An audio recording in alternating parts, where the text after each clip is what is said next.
your horse work? Yeah. You were the one that some decided not to work. Yeah. You were comfortable with it?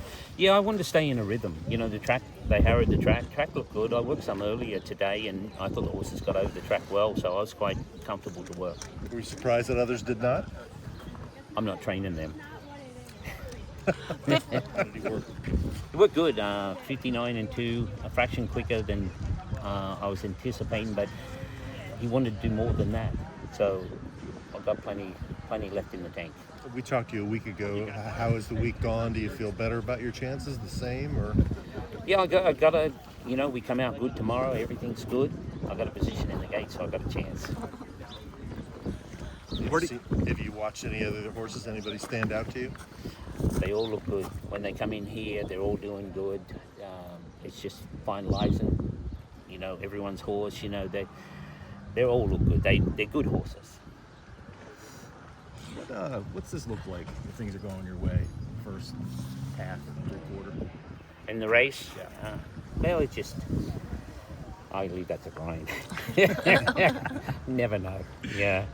You know, 20 horses, you gotta break good, you gotta run into the dirt. Yeah, there's a lot of little variables about it. You can't be wide both turns, you gotta save ground somewhere. You know, some horses come into this race, trainers are worried about the mile and a quarter. I feel like it's probably not a concern for you. No, that don't worry me at all. You know, distance don't worry me. Mile and a quarter strong. He can get a strong mile and a quarter. The further they go, the better. How about making sure that he fires on that day? Because it seems like there's at least been one race where maybe didn't show his best. How do you deal with that as a trainer? Well, I put that to me. That's why he didn't show his best. I played around with him. I let him float into the race instead of training him. And now I'm letting him train. I think we'll be fine. You have no control over the post positions, but what do you prefer? Let me flip a coin. What do you not want? I mean, what would be? Well, you don't what want would to be? the same as every. You don't want to be 1. Mm-hmm. You don't want to be 20. I'd probably take 1 over 20. Yeah. But I don't want to be them spots, you know.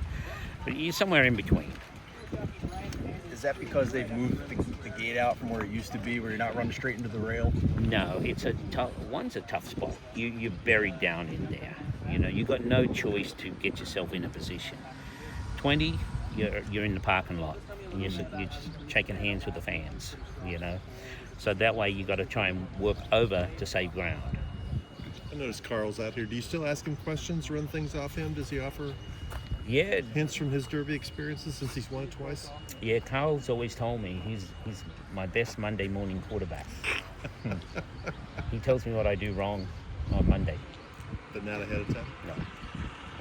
Thank you. What's he mean to you? Oh, it means the world. You know, look at his legend. He's an icon. You know, people love him. He put what him and Wanda have done for Tracy and I and our family is, you know, I can't put into words. You know, it's a father-son relationship. We talk every day. If I run a horse, I give him a call, and he'll tell me what I did wrong, and we'll go from there. Why do you think it's stayed this close after all these decades?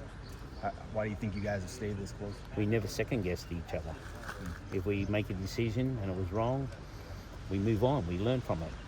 That's one thing we've never done is second-guess each other. We may disagree, but we never second-guess. There was Carl's famous line after Unbridled's final work where he came off the track and looked over and said, Carl said, "So tell me, what do you do with the blanket of roses?" And then, obviously, when Street Sense came around, you all knew what you do with the blanket of roses. And there was a real quiet confidence in the camp. It seemed like, of course, Street Sense was a 2-year-old champion. Yeah. Is there the same sort of confidence with this horse? He gives you the confidence, you know. As I've been saying all week, you know, or a long time, you know, I've been watching the Seabiscuit movie. I've been practicing, you know. My horse is too small. My horse is too slow. I'm listening. And I can't say my jockey's too big because he's not. Maybe I have to say he's a coon ass, you know. Or then, you know, what do you say? A train, you know, I'm just too dumb to know any different. But he's given you all the signs that you want to see as a trainer with a horse a week out. Yeah, he does. You know, I'm going in there quietly confident. I've got my horse. That's the only thing I can worry about. I can't worry about anyone else's horse. You know, I don't train them. I can't worry about them. All I can do is just control my situation. And the thing is, other people have really, really good horses. I think of Street Sense. That was an unbelievable year that when he won the Derby with Curlin and Hard Spun. And Yeah. Well, this year you take top to bottom. I think it's a pretty solid group of horses. You know, yeah, we got Journalism probably going to be the big favourite. Then you got Sovereignty, and then the rest are. It's a pretty well matched. You know, they're pretty well bunched together. You know, there's no where there's just an absolute dominant like American Pharaoh. You know, there's nothing like that. Mm-hmm. And the years when we used to sort of throw out the unraced 2-year-olds, that's not a factor. Nobody even really talks about that anymore. The game's just evolved. I mean, these Derby horses that you don't have to have the 2-year-old form or the.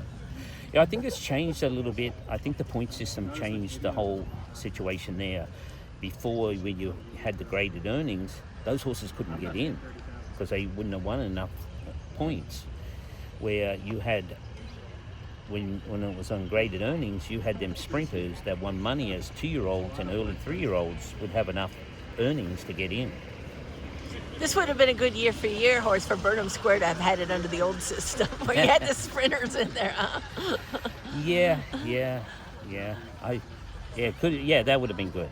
But it still looks like there's a lot. Both Baffert's horses have speed. Yeah, sometimes when you read the form and you see a lot of horses with speed, they all sit there and look at each other. Yeah. No one goes. Yeah. So we just got to see how it evolves.